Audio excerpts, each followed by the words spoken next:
pagninilay sa mabuting balita, pagdiriwang ng dakilang kapistahan ng pagpapahayag ng pagkakatawang tao ng Panginoon, Marso 25, 2020. Ang mabuting balita ng Panginoon ayon kay San Lucas. Noong panahong iyon, ang Anghel Gabriel ay sinugo ng Diyos sa Nazaret, Galilea, sa isang dalaga na ang pangalay Maria. Siya'y nakatakdang ikasal kay Jose, isang lalaki buhat sa lipi ni Haring David. Paglapit ng anghel sa kinaroroonan ng dalaga, binati niya ito. "Matuwa ka, ikaw ay kalugod-lugod sa Diyos," wika niya.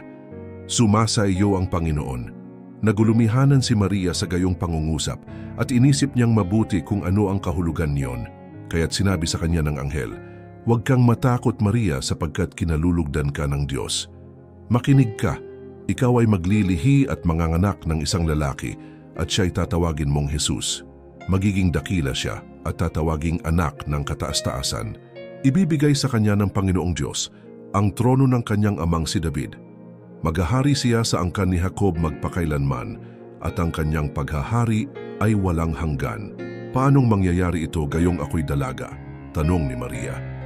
Sumagot ang anghel, "Bababa sa iyo ang Espiritu Santo at lililiman ka ng kapangyarihan ng kataas-taasan, kaya't banal ang ipanganganak mo at tatawaging anak ng Diyos. Natatandaan mo ang iyong kamag-anak na si Elizabeth? Alam ng lahat na siya'y baog, ngunit naglihi siya sa kabila ng kanyang katandaan. At ngayoy ika-6 na buwan na ng kanyang pagdadalang tao, sapagkat walang hindi mapangyayari ang Diyos." Sumagot si Maria, "Ako'y alipin ng Panginoon. Mangyari sa akin ang iyong sinabi." At nilisan siya ng anghel ang mabuting balita ng Panginoon. Pagninilay. Sa Ebanghelyo ngayon mula kay San Lucas, ipinapakita sa atin ang isang napakagandang halimbawa ng pananampalataya, ang tugon ni Maria sa tawag ng Diyos. Bagamat nagulumihanan at nagtanong siya kung paano mangyayari ang sinabi ng anghel, hindi siya nag-alinlangan sa kapangyarihan ng Diyos. Sa halip, buong kababaang loob niyang tinanggap ang kanyang kalooban, sinabing, "Ako'y alipin ng Panginoon, mangyari sa akin ang iyong sinabi." Madalas sa ating buhay, may mga pagkakataong tinatawag tayo ng Diyos na gawin ang isang bagay na tila mahirap o imposible. Tulad ni Maria, maaari tayong mag-alinlangan, matakot, o magtanong kung paano ito mangyayari. Ngunit ipinapaalala sa atin ng Ebanghelyo ngayon na walang imposible sa Diyos.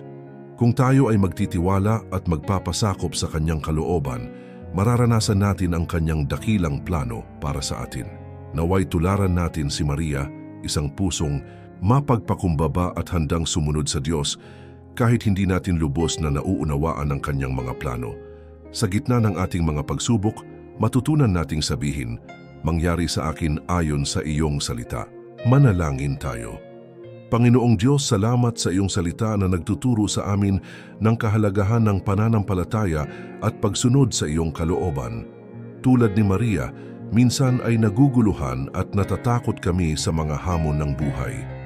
Ngunit ipinapaalala mo sa amin na walang imposible sa iyo. Bigyan mo kami ng pusong tulad ng sa mahal na Birheng Maria, mapagpakumbaba, masunurin at puno ng tiwala sa iyong plano. Tulungan mo kaming tanggapin ang iyong kalooban ng may buong pananampalataya. Kahit hindi namin lubos na nauunawaan ang lahat ng nangyayari, Espiritu Santo, gabayan mo kami at liwanagan ang aming puso upang masunod namin ang tawag ng Diyos sa aming buhay. Tulad ni Maria, naway matutunan naming sabihin, "Ako'y alipin ng Panginoon, mangyari sa akin ang iyong sinabi." Hinihiling namin ito sa pamamagitan ni Hesukristo, aming Panginoon. Amen.